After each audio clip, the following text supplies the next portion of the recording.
அனைவருக்கும் கணித வணக்கம்.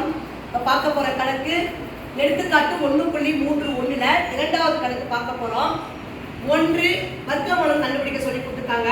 1 9/16. இதை முதல்ல நம்ம என்ன செய்யறோம், இது கலப்பு பின்னம். இதை என்ன பண்ண போறோம், தகா பின்னமா மாத்திக்க போறோம். அப்ப முழு எண்ணை பகுதியால் பெருக்கி தொகுதியை வைத்து கூட்டி தொகுதியில் இட வேண்டும். 16 16 16 9 கூட்டினால் 25 கிடைக்கும். அது தொகுதியில எழுதிக்கிறோம். பகுதி அப்படியே எழுதிக்கிறோம் 16. இப்ப 25 என்பது அதனுடைய வர்க்கமூலம் அப்படின்னு பார்த்தோம்னா 5 உடைய வர்க்கமூலம். 5 ஸ்கொயர் என்பதுதான் 25. 16 என்பது 4 ஸ்கொயர். இத மாதிரி எழுதிக்கிறோம். இப்ப பாத்தீங்கன்னா 5 ஸ்கொயர் ஸ்கொயர் ரூட் எடுக்கும் பொழுது 5/4. அப்ப 5/4 இது தகா பின்னமா இருக்கு. இதை கலப்பு பின்னமாக நம்ம மாற்ற போறோம்.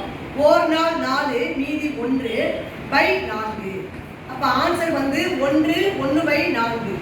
therefore square root of 1 9/16 is equal to 1 1/4.